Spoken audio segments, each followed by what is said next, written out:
श्री गणेशाय नमः। जय श्री कृष्ण। राधे राधे। नमस्कार दोस्तों आप सभी को हमारे YouTube चैनल में स्वागत है। दोस्तों आज इस वीडियो में मैं आपको सुनाने वाली हूँ शीतला माता की कुछ पौराणिक कथा। दोस्तों शीतला सप्तमी अष्टमी तिथि हिंदुओं का महत्वपूर्ण पर्व है जिसमें शीतला माता का व्रत एवं पूजन किया जाता है। शीतला अष्टमी का पर्व होली के संपन्न होने के पश्चात मनाया जाता है। देवी शीतला की पूजा चैत्र मास के कृष्ण पक्ष की अष्टमी तिथि से आरंभ होती है। अष्टमी के दिन शीतला माँ की पूजा अर्चना की जाती है तथा पूजा के पश्चात बासी ठंडा खाना ही माता को भोग लगाया जाता है जिसे बसोरा कहा जाता है। यही बासी भोजन प्रसाद के रूप में खाया जाता है तथा यही नैवेद्य के रूप में समर्पित सभी भक्तों के बीच प्रसाद के रूप में वितरित किया जाता है। दोस्तों अनेक धर्म ग्रंथों में शीतला देवी के संदर्भ में वर्णित है। स्कंद पुराण में शीतला माता के विषय में विस्तार पूर्वक वर्णन किया गया है जिसके अनुसार देवी शीतला चेचक जैसे रोग की देवी है।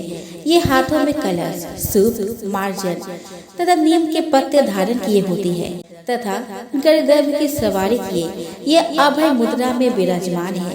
शीतला माता के संग ज्वरासुर ज्वर का दैत्य हैजे की देवी 64 रोग घेटुकर्ण त्वचा रोग के देवता एवं रक्तवती देवी विराजमान होती है।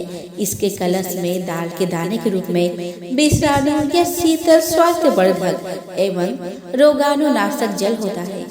स्कंद पुराण में इनकी अर्चना स्त्रोत को शीतला अष्टक के नाम से व्यक्त किया गया है। मान्यता है कि शीतला अष्टक स्त्रोत की रचना स्वयं भगवान शिव जी ने लोक कल्याण हेतु की थी। इस पूजन में शुद्धता का पूर्ण ध्यान रखा जाता है। इस विशिष्ट उपासना में शीतला अष्टमी के एक दिन पूर्व देवी को भोग लगाने के लिए बासी खाने का भोग बसोरा उपयोग में लाया जाता है। अलग अलग मान्यता के अनुसार सप्तमी या अष्टमी के दिन बासी वस्तुओं का नैवेद्य शीतला माता को अर्पित किया जाता है। इस दिन व्रत उपवास किया जाता है तथा माता की कथा का श्रवण होता है। कथा समाप्त होने पर माँ की पूजा अर्चना होती है तथा शीतला अष्टक को पढ़ा जाता है। शीतला अष्टक शीतला देवी की महिमा को दर्शाता है। दोस्तों शीतला माता की पूजा के दिन घर में चूल्हा नहीं जलाया जाता। चैत्र बैसाख ज्येष्ठ और आषाढ़ के कृष्ण पक्ष की अष्टमी शीतला देवी की पूजा अर्चना के लिए समर्पित होती है। इसीलिए यह दिन शीतला अष्टमी के नाम से विख्यात है। आज के समय में शीतला माता की पूजा स्वच्छता की प्रेरणा देने के कारण महत्वपूर्ण है। तो चलिए दोस्तों इस पावन दिन पर हम श्रवण करें शीतला माता की कुछ पौराणिक एवं दुर्लभ कथा। शीतला माता की पहली कथा। एक गांव में ब्राह्मण दंपति रहते थे। दंपति के 2 बेटे और 2 बहुएं थी। दोनों बहुओं को लंबे समय के बाद बेटे हुए थे। इतने में शीतला सप्तमी का पर्व आया। घर में पर्व के अनुसार ठंडा भोजन तैयार किया। दोनों बहुओं के मन में विचार आया कि यदि हम ठंडा भोजन लेंगे तो बीमार होंगी। बेटी भी अभी छोटी है। इसको विचार के कारण दोनों बहुएं ने तो पशुओं के दाने तैयार करने के बर्तन में गुपचुप 2 बाटी तैयार कर ली। सास बहू शीतला की पूजा करके आई। शीतला माता की कथा सुनी। बाद में सास तो शीतला माता के भजन करने के लिए बैठ गई। दोनों बहुएं बच्चे रोने का बहाना बनाकर घर आई। दाने के बर्तन में गरम गरम रोटला निकाली, चूरमा किया और पेट भर खा लिया। सास ने घर आने पर बहुओं से भोजन करने के लिए कहा। बहुएं ठंडा भोजन करने का दिखावा करके घर के काम में लगे। सास ने कहा कि बहू बच्चे कब के सोए हुए हैं, उन्हें जगा कर भोजन करा लो। बहुएं जैसे ही अपने अपने बेटों को जगाने गई तो उन्होंने उन्हें मृत प्राय पाया। ऐसा बहुओं की करतूतों के फलस्वरूप शीतला माता के प्रकोप से हुआ था। बहुएं विवश हो गई। सास ने घटना जानी तो बहुओं से झगड़ने लगी। सास बोली कि तुम दोनों ने अपने बेटों की बदौलत शीतला माता की अवहेलना की है, इसीलिए अपने घर से निकल जाओ और अपने बेटे को जिंदा स्वस्थ लेकर ही घर पर पैर रखना। अपने मृत बेटे को टोकरे में सुलाकर दोनों बहुएं घर से निकल पड़ी। जाते जाते रास्ते में एक जीर्ण वृक्ष आया। यह खेजड़ी का वृक्ष था। इसके नीचे ओरी शीतला दोनों बहनें बैठी थी। दोनों के बालों में विपुल प्रमाण में जू थी। बहुओं ने थकान का अनुभव भी किया था। दोनों बहुएं ओरी और शीतला के पास जाकर बैठ गए। उन दोनों ने शीतला ओरी के बालों से खूब सारी जू निकाली। जूओं का नाश होने से ओरी और शीतला ने अपने मस्तक पर शीतलता का अनुभव किया। कहा कि तुम दोनों ने हमारे मस्तक को शीतल ठंडा किया है, वैसे ही तुम्हें पेट की शांति मिली। दोनों बहुएं एक साथ बोली कि पेट का दिया हुआ ही लेकर हम मारी मारी भटक रहे हैं, परंतु शीतला माता के दर्शन हुए नहीं है। शीतला माता ने कहा, तुम दोनों पापिनी हो, दुष्ट हो, दुराचारिणी हो। तुम्हारा तो मुंह देखने भी योग्य नहीं है।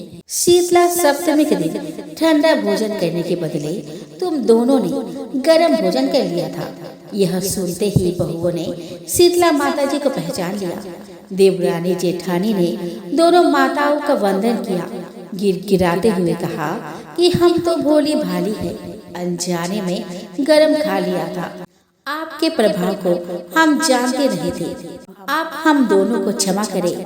पुनः ऐसा दुष्कृत्य हम कभी नहीं करेंगे। उनके पश्चाताप भरे वचनों को सुनकर दोनों माताएं प्रसन्न हुई। शीतला माता ने मृतक बालकों को जीवित कर दिया। बहुएं तब बच्चों के साथ लेकर आनंद से पुनः गांव लौट आए। गांव के लोगों ने जाना कि दोनों बहुओं को शीतला माता के साक्षात दर्शन हुए थे। दोनों का धूमधाम से स्वागत करके गांव प्रवेश करवाया। बहुओं ने कहा कि हम गांव में शीतला माता के मंदिर का निर्माण करवाएंगे। चैत्र महीने में शीतला सप्तमी के दिन मात्र ठंडा खाना ही खाएंगे। तो प्रेम से बोलो, शीतले त्वम जगन माता, शीतले त्वम जगत पिता, शीतले त्वम जगद्धात्री, शीतलाय नमो नमः। शीतला माता की दूसरी कथा। एक बार एक राजा के इकलौते पुत्र को शीतला निकली। उसी के राज्य में एक काची पुत्र को भी शीतला निकली हुई थी। काची परिवार बहुत गरीब था, पर भगवती का उपासक था। वह धार्मिक दृष्टि से जरूरी समझे जाने वाला सभी नियमों को बीमारी के दौरान भी भली भांति निभाता रहा। घर में साफ सफाई का विशेष ख्याल रखा जाता था। नियम से भगवती की पूजा होती थी। नमक खाने पर पाबंदी थी। सब्जी में न तो छौंक लगता था और न ही वस्तु भूनी तली जाती थी। गरम वस्तु न तो वह स्वयं खाता और न शीतला वाले लड़के को देता था। ऐसा कहने से उसका पुत्र शीघ्र ही ठीक हो गया। उधर जब राजा के लड़के को शीतला का प्रकोप हुआ, तब से उसने भगवती के मंडप में सत्यचंडी का पाठ शुरू करवा रखा था। रोज हवन व बलिदान होते थे। राज पुरोहित भी सदा भगवती के पूजन में निमग्न रहते। राजमहल में रोज कढ़ाई चढ़ती। विविध प्रकार के गर्म स्वादिष्ट भोजन बनते। सब्जी के साथ कई प्रकार के मांस भी पकते थे। इसका परिणाम यह होता कि उन लजीज भोजनों की गंध से राजकुमार का मन मचल उठता। वह भोजन के लिए जिद करता। एक तो राजपुत्र और दूसरे एकलौता। इस कारण उसकी अनुचित जिद भी पूरी कर दी जाती थी। इस पर शीतला का कोप घटने के बजाय बढ़ने लगा। शीतला के साथ साथ उसे बड़े बड़े फोड़े भी निकलने लगे, जिनमें खुजली व जलन अधिक होती थी। शीतला की शांति के लिए राजा जितने भी उपाय करता, शीतला का प्रकोप उतना ही बढ़ता जाता, क्योंकि अज्ञानतावश राजा के यहाँ सभी कार्य उल्टे हो रहे थे। इससे राजा और अधिक परेशान हो उठा। उसके समझ में नहीं आ रहा था कि इतना सब होने के बाद भी शीतला का प्रकोप शांत क्यों नहीं हो रहा। एक दिन राजा के गुप्तचरों ने उन्हें बताया कि काची पुत्र को भी शीतला निकली थी, पर वह बिल्कुल ठीक हो गया है। यह जानकर राजा सोच में पड़ गया कि मैं शीतला की इतनी सेवा कर रहा हूँ, पूजा व अनुष्ठान में कोई कमी नहीं रखी, पर मेरा पुत्र अधिक रोगी होता जा रहा है, जबकि काची पुत्र बिना सेवा पूजा के ही ठीक हो गया। इसी सोच में उसे नींद आ गई। श्वेत वस्त्र धारिणी भगवती ने उसे स्वप्न में दर्शन देकर कहा, हे राजन, मैं तुम्हारी सेवा अर्चना से प्रसन्न हूँ, इसीलिए आज भी तुम्हारा पुत्र जीवित है। इसके ठीक न होने के कारण यह है कि तुमने शीतला के समय पालन करने योग्य नियमों का उल्लंघन किया। तुम्हें ऐसी हालत में नमक का प्रयोग बंद करना चाहिए। नमक से रोगी के फोड़ों में खुजली होती है। घर की सब्जियों में छौंक नहीं लगाना चाहिए, क्योंकि इसके गंध से रोगी का मन उन वस्तुओं को खाने के लिए ललचाता है। रोगी का किसी के पास आना जाना मना है, क्योंकि यह रोग औरों को भी होने का भय रहता है। अतः इन नियमों का पालन कर तेरा पुत्र अवश्य ही ठीक हो जाएगा। विधि समझाकर देवी अंतर्ध्यान हो गई। प्रातः से ही राजा ने देवी की आज्ञा के अनुसार सभी कार्यों की व्यवस्था कर दी। इससे राजकुमार की सेहत पर अनुकूल प्रभाव पड़ा और वह शीघ्र ही ठीक हो गया। इसी दिन भगवान श्री कृष्ण और माता देवकी का विधिवत पूजन करके मध्य काल में सात्विक पदार्थों का भोजन लगाना चाहिए। ऐसा करने से पुण्य ही नहीं मिलता, बल्कि समस्त दुखों का निवारण होता है। तो प्रेम से बोलो, शीतला माता की जय हो। शीतला माता की तीसरी कथा। पौराणिक कथा के अनुसार एक बार पार्वती स्वरूप देवी शीतला माता की पृथ्वी पर भ्रमण करने की इच्छा हुई। उन्होंने विचार किया कि इस चराचर जगत में उनकी पूजा कौन करता है, कौन उन्हें मानता है। शीतला माता बुढ़िया का रूप धारण कर धरती पर राजस्थान के डुंगरी गांव में पहुंची और देखा कि आसपास उनका कोई मंदिर नहीं है और ना ही कोई उनकी पूजा करता है। माता शीतला गांव के गलियों में घूम रही थी कि तभी एक मकान के ऊपर से किसी ने चावल का उबला पानी नीचे फेंका। उबलता पानी शीतला माता के ऊपर गिरा, जिससे शीतला माता के शरीर में फफोले पड़ गए। शीतला माता के पूरे शरीर में ताप होने लगा। शीतला माता चिल्लाने लगी कि अरे, मैं तो जल गई, मेरा शरीर तप रहा है, जल रहा है, कोई मेरी मदद करो। लेकिन उस गांव में किसी ने भी शीतला माता की मदद करने नहीं आया। एक कुम्हारन अपने घर के बाहर बैठी थी। उसने देखा कि बूढ़ी काफी जल गई है। महिला ने बूढ़ी माई पर खूब ठंडा पानी डाला और बोली कि हे माँ, मेरे घर में रात की बनी हुई राबड़ी रखी है और थोड़ा दही भी है, तू दही और राबड़ी खा ले। बूढ़ी माई ने ठंडे जुवार के आटे की राबड़ी और दही खाया तो शरीर को ठंडक मिली। महिला की नजर उस बूढ़ी माई के सिर के पीछे पड़ी तो कुम्हारन ने देखा कि एक आग बालों के अंदर छुपी है। यह देखकर वह कुम्हारन डर के मारे घबराकर भागने लगी।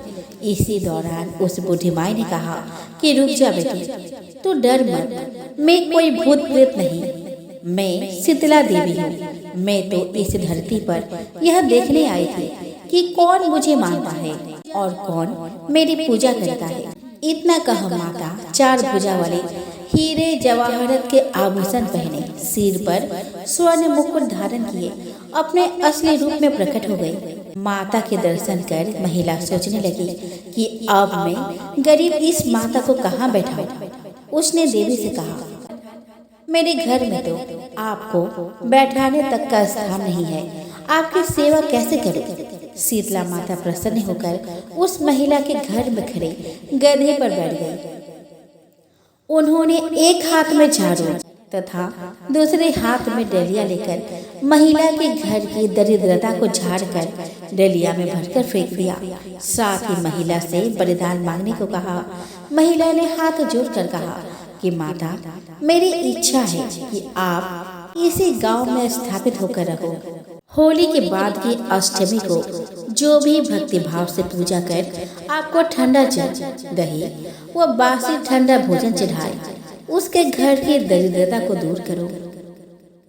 शीतला माता ने महिला को सभी वरदान दे दिया और आशीर्वाद दिया कि इस धरती पर उनकी पूजा का अधिकार सिर्फ कुम्हार जाति का ही होगा। उसी दिन से डुंगरी गांव में शीतला माता स्थापित हो गई और उस गांव का नाम हो गया सील की डुंगरी। शीतला माता अपने नाम की तरह ही शीतल है। वो अपने भक्तों पर खूब कृपा करती है। शीतला माता की चौथी कथा। दोस्तों, शीतला माता व्रत कथा का उल्लेख भविष्य पुराण में मिलता है। यह कहानी हस्तिनापुर के राजा इंद्रलुम्ना की कथा से जुड़ी है। उनकी पत्नी का नाम प्रमिला था, जो धार्मिक अनुष्ठानों में बहुत आस्था रखती थी, और इंद्रलुम्ना का पुत्र महाधर्मा और पुत्री शुभकारी थी, जिसका पति राजकुमार गुणवान है। दाम्पत्य जीवन 1 वर्ष सुखपूर्वक व्यतीत हुआ। जब गुणवान अपनी पत्नी को लाने के लिए अपने ससुराल गया तो इंद्रलुम्ना ने उसे कुछ दिनों के लिए रुकने के लिए कहा, क्योंकि अगले दिन शुभकारी को शीतला माता का व्रत रखना था। गुणवान ने इसे स्वीकार कर लिया। शीतला माता के व्रत के दिन शुभकारी अपने सहेलियों के साथ शीतला माता का व्रत करने के लिए एक झील पर गई, लेकिन वे बीच में ही रास्ता भटक गई। तभी एक बूढ़ी औरत आई और उन्हें झील की ओर ले गई। झील पर पहुंचने के बाद शुभकारी ने पवित्र स्नान किया और व्रत का पालन किया। वह बुढ़िया स्वयं देवी शीतला माता थी और वह शुभकारी की पूजा से प्रसन्न हुई। देवी ने राजकुमारी से कोई इच्छा बताने को कहा, लेकिन शुभकारी ने कहा कि यदि कोई आवश्यकता हो तो वह पूछ लेगी। पूजा के बाद शुभकारी और उसकी सहेलियां ब्राह्मण और उसके पत्नी को कुछ दान देना चाहती थी। वहां उन्हें सांप के काटने से ब्राह्मण की मृत्यु के बारे में पता चला। तब शुभकारी ने शीतला माता से ब्राह्मण के जीवन को वापस लाने की इच्छा मांगी और शीतला माता के आशीर्वाद से ब्राह्मण जीवित हो गया और शुभकारी को धन्यवाद दिया और देवी से प्रार्थना की। तभी से हस्तिनापुर के लोग शीतला सप्तमी और अष्टमी का व्रत करने लगे।